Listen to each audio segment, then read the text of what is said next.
Mesdames et messieurs, bonsoir. Cela vous a été dit, je suis avocat en contentieux des affaires et ancien secrétaire de la conférence des avocats du barreau de Paris. Alors en substance et en deux mots, c'est un concours d'éloquence qui est ouvert aux avocats, en l'occurrence ici du barreau de Paris, qui ont moins de 5 ans d'expérience. C'est un concours d'éloquence en 3 tours sur des sujets non juridiques et une position à tenir pendant 10 minutes. 2 semaines de préparation pour le premier tour, 5 heures pour le deuxième, 5 jours pour le troisième. Et puis, à la suite du concours, sur les quelques 250 candidats qui vont passer, 12 sont désignés pour être secrétaires de la conférence l'année suivant celle de leur élection. Donc j'ai présenté le concours en 2023, lorsque j'étais tout jeune avocat, je venais de prêter serment, et j'ai donc été secrétaire en 2024, année qui s'est terminée par l'élection de la promotion 2025. Ce titre-là, de secrétaire de la conférence, tout ronflant soit-il, s'accompagne de 2 missions principales. La première a assez peu d'intérêt à être rapportée ici, c'est une mission de représentation. Considérez simplement que le barreau de Paris paye chaque année 12 Miss France du droit pour aller représenter le barreau en France et à l'étranger, c'est-à-dire essentiellement serrer des mains, prendre des cocktails et s'acheter un smoking neuf. Et puis, deuxième mission, sous cette surface de strass et de paillettes qui est quand même plus intéressante à vivre et, je pense, à rapporter, est une mission de défense pénale d'urgence. Alors, sur le papier, c'est très simple. La théorie veut que tout le monde ait le droit à un avocat et en pratique, on constate que tout le monde n'a pas d'avocat. Et ce faisant, le barreau de Paris désigne 12 avocats pour intervenir en défense lorsque plus personne ne veut ou ne peut intervenir. 2025, je ne suis plus secrétaire de la conférence et donc contraint d'accepter toutes les invitations qui me sont faites, ce qui m'aura conduit, vous l'aurez indubitablement constaté par vous-même, à être là. Ceci étant dit, questionnons peut-être ensemble la problématique sous-jacente, sous-tendue par cet axiome « je suis là », que l'on pourrait ainsi formaliser en « qu'est-ce que je fous là ?» Alors, de prime abord, on peut être tenté de se dire que c'est par goût des lumières perdues et des foules en liesse que vous constituerez nécessairement au sortir de cette conférence. Mais non, puisqu'en réalité, sous la surface de ce costume, un spectre scintille de 1000 feux. J'adore les trains et j'ai peur des gens, donc ça peut pas être ça. Moi, ce qu'on m'a dit, c'était que je devais venir dispenser une leçon de vie. La tâche est immense. Et mon ego d'avocat, tout boursouflé soit-il, ne sera pas suffisant pour combler ce qu'il manque à mes 27 années d'existence pour venir dispenser des leçons de vie. J'avais pensé à vous citer L'Art de la guerre, mais la réalité, c'est qu'après l'avoir lu, je me rends compte que vous renseignez sur la nécessité d'attaquer par le nord-est lorsque le terrain est argilo-calcaire a assez peu de sens. Et donc, il me reste à tenter de vous dispenser une leçon de vie. Sauf que je n'en ai aucune à vous donner. Alors, je pourrais tenter un truc en poulet, citer Kant et Nietzsche, mais je ne les ai pas lus. Mais en réalité, à part L'Art de la guerre, que je déconseille sincèrement, je n'ai pas lu grand-chose. Et le revendique assez volontiers d'ailleurs, Socrate lui-même, devant la menace d'une condamnation à mort, n'avait d'autre supériorité que celle-ci. Ce qu'il ne savait pas, il ne prétendait pas le savoir. Et donc, et je le regrette sincèrement, je n'ai pas de leçon de vie à vous prodiguer, puisqu'à part vous dire que la vie, c'est très dur, de temps en temps très beau, et que cette beauté ponctuelle, fût-elle fugace, justifie tout le reste, ce qui est un peu niais, j'en conviens. Il n'y a pas grand-chose à vous dire.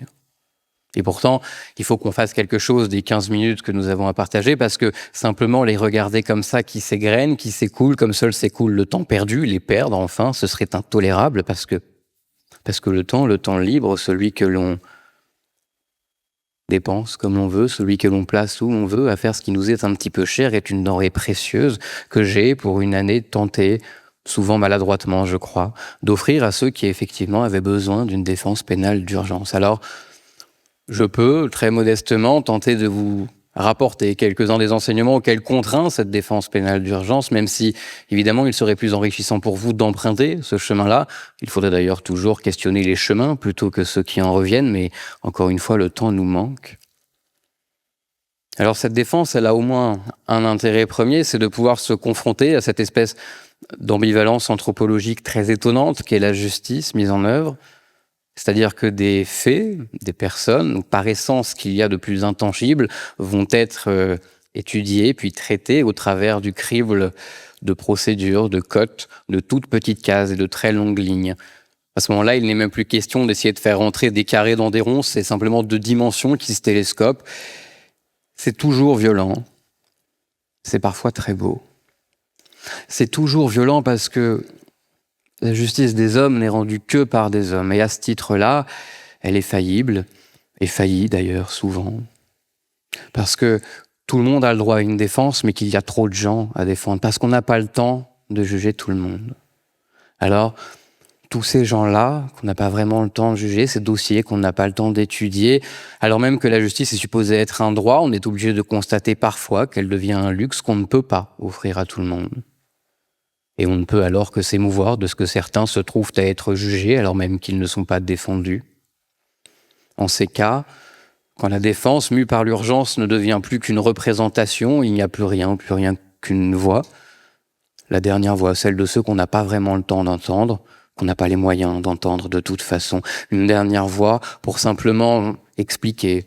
Jamais justifier, jamais excuser, simplement raconter du mieux qu'on le peut, à des magistrats également trop las, que la frêle condition d'homme contraint et comment leur en vouloir à l'anesthésie, puisque même eux, sous leur grande robe de deuil, sous cette surface noire pourtant protectrice, ne pourraient valablement se confronter systématiquement avec le même niveau d'empathie, d'attention et d'humanité à l'ensemble de destins qui viennent s'écorcher là sur la surface des box de leur salle d'audience.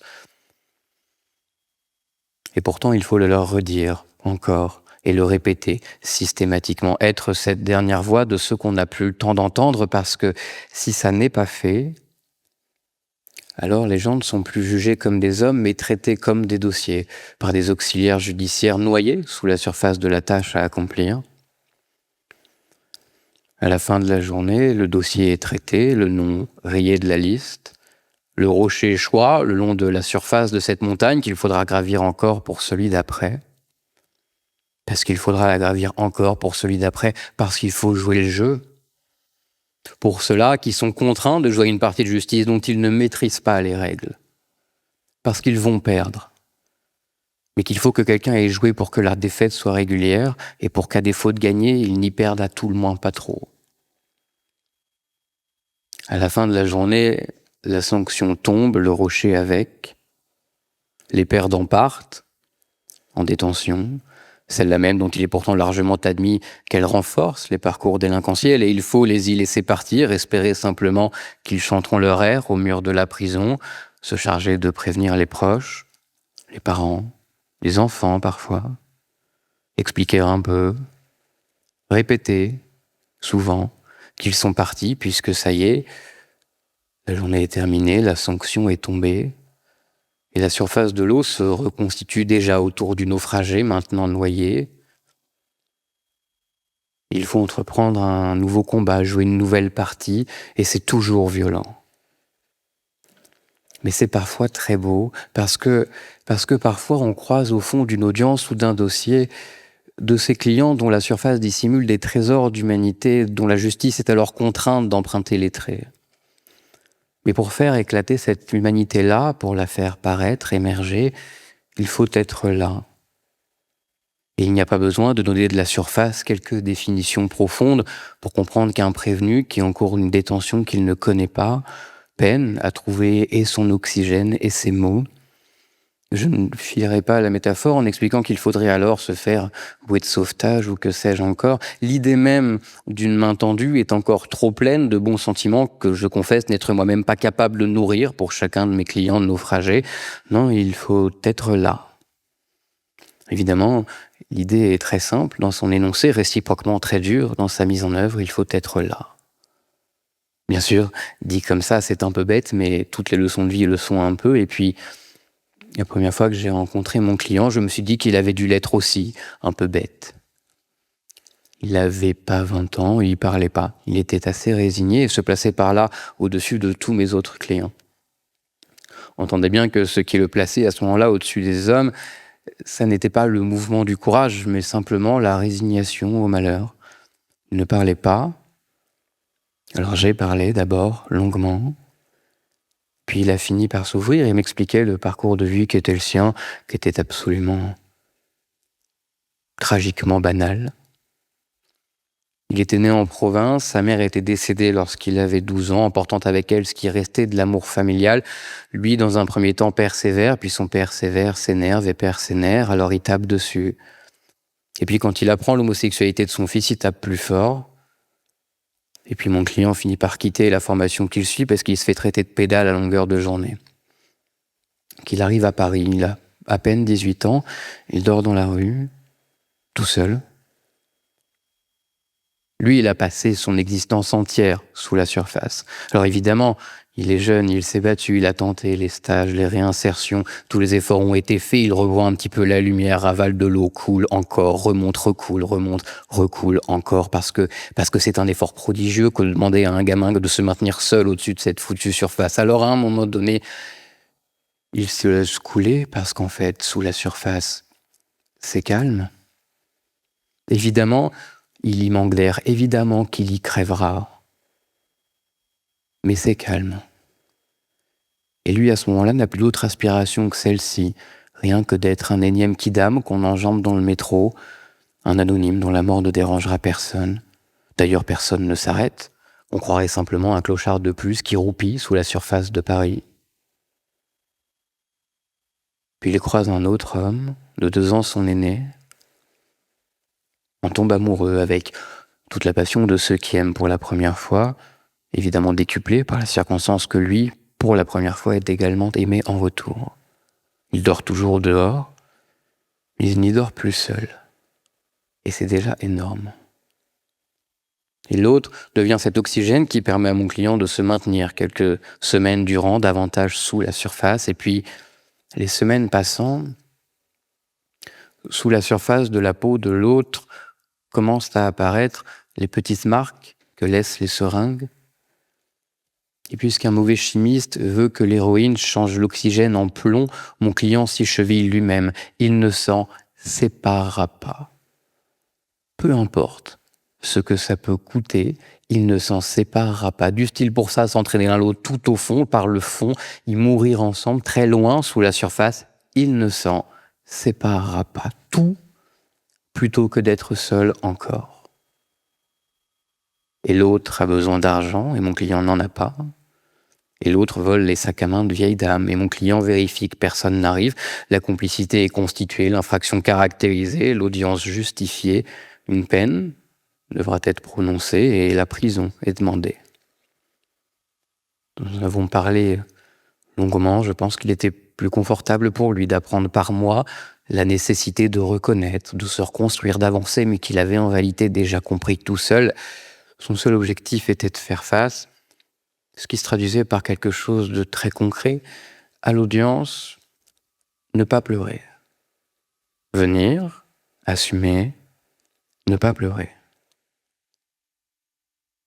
Durant toute l'audience, il n'a pas dit un mot.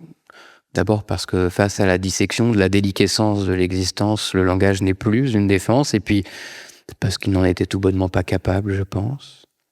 Ses lèvres tremblaient, à chaque phrase prononcée, sa gorge se gonflait, se dégonflait suivant les inflexions de l'audience. Ses yeux, très clairs jusqu'ici, rougissaient pour la première fois. Moi, assis derrière, avec les avocats, je l'encourageais de loin, en pensée. La partie était déjà débutée, sans moi. Il l'a jouée seul. Il l'a bien joué. Il n'a pas pleuré. Moi non plus. Et je ne sais pas à qui de nous deux ça a coûté le plus cher, puisque lui au moins pouvait se draper sous la surface réconfortante du silence. Moi j'ai dû plaider, raconter. En réalité, il n'y avait pas grand-chose à faire et qu'il l'ait déjà fait lui-même. Il suffisait d'ordonner le passé reconnu, l'avenir espéré, pour voir enfin à la surface du magistrat se briser un petit peu, l'humanité reparaître, la prison être évitée. Au sortir de l'audience, j'ai retiré la grande surface noire de ma robe d'avocat. J'ai dû, je pense, me défaire de quelques principes déontologiques également pour pouvoir le prendre dans mes bras. C'était aussi violent que toutes les autres fois, bien sûr, mais cette fois-ci, c'était très beau. Et je crois que depuis, j'ai mieux plaidé, mieux défendu, convaincu que, au fond de chaque dossier, sommeillait, tapi parfois très profondément, une étincelle d'humanité qu'il appartenait de faire reparaître pour qu'alors l'on puisse être non plus traité comme un dossier, mais jugé comme un homme. Parce que c'est toujours violent, mais c'est parfois très beau. Alors effectivement, dit comme ça, c'est un peu bête, mais toutes les leçons de vie le sont, et s'il en fallait une, la voici, et j'en finirai par là. C'est toujours violent. Mais c'est parfois très beau. Et la circonstance, que ce soit parfois très beau, justifie tout le reste.